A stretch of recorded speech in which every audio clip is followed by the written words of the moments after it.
AM Extra celebrates Pride Month, and today a food pantry is opening special hours for trans people who need food assistance. Milwaukee's Esther's Pantry provides food and personal care items to those in need living with HIV. The pantry holding a Trans Pantry Day for transgender and gender nonconforming people. They created the day to address bullying and harassment that trans people can face when they wait for food and supplies. So to be in a safe place where it's just folks who understand and represent you and also understand the struggles that you're going through is really important. To support Esther's Pantry, donate to Our House of Portland or the Cascade AIDS Project. Today's Trans Pantry Day is from 2 to 5 p.m. The pantry open for all Monday through Thursday afternoons. Yeah, super important service that they're able to provide there. They actually started offering help to anyone in the Milwaukee area who needs it during the pandemic. They focus mainly on folks living with HIV, but if someone over there near Providence, Milwaukee needs help, they will help you out. And a great service for trans folks today. All right, another resource out there for people. Well, in addition to Pride Month, June also the time to celebrate Juneteenth. And if you're looking to donate to either of those causes, there are a lot of charities working to advance LGBTQ causes and Juneteenth initiatives, and it can get a little confusing. That's why Charity Navigator put together vetted lists of highly rated nonprofits aligned to both Pride Month and to Juneteenth. And joining us live is the organization's Chief Relationship Officer, Kevin Scally. Good morning. Good morning. Yeah, how do you evaluate the various charities and create your hot topic list? Well, we rate 200,000 charities, so a lot of it depends on available data.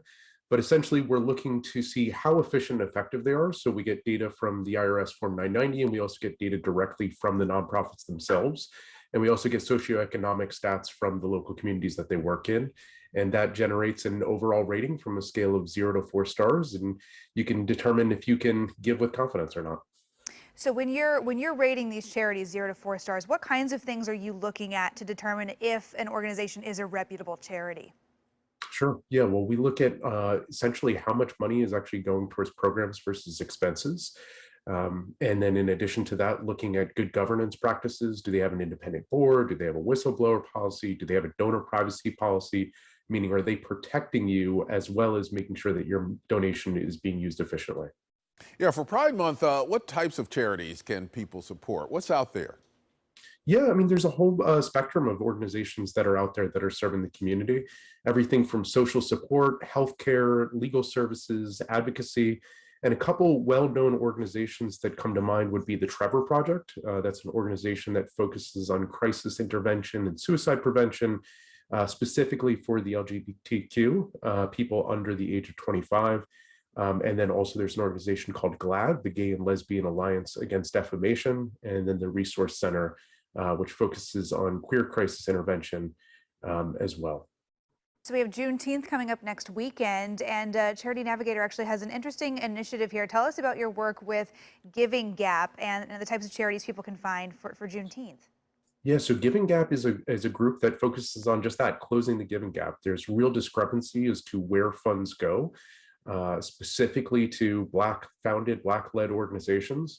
And so what we're focusing on is giving back to the community and focusing on organizations that are Black-founded in that they know the best as to where the money should go and how the funds should be used. And so we have several really highly rated organizations that are working across a wide area of spectrum. A couple organizations that immediately come to mind would be the Equal Justice Initiative. There's also the 100 Black Men of America, and then also the NAACP Legal Defense and Education Fund. This may seem like an obvious question, but I'd just like to get you to express this. How important are these donations for all of these charities? So America is very charitable, and that means that we can make up the difference that government falls short on. So often philanthropy is considered the safety nets of society. So it's extremely important. Every year there's $400 billion donated by Americans. And you can imagine just the effect that it has on these organizations, but even more importantly, the communities and the people that they serve. Yeah, I mean, we see these giving initiatives that come up during specific awareness months or with a day that gets attention. But if people want to extend their support year round, you have a thing called a giving basket, right, to make that a little easier for folks. Yeah, that's absolutely right. We have a tool on our website that's completely free. Charity Navigator doesn't get any fees. We're a nonprofit too. And it essentially helps you donate to the organizations that align with your values and passions. You can donate to hundreds of thousands of organizations and do so anonymously and in one single checkout. So that way you're not having to go to 8 different websites or 8 different checks that you're writing and sending in the mail. You can all do that in one convenient transaction. All right. Thank you very much, Kevin Scally with Charity Navigator. We appreciate you joining us on AM Extra. Appreciate you having me. Thank you. And for links to Charity Navigator's list of nonprofits, go to the AM Extra section on coin.com.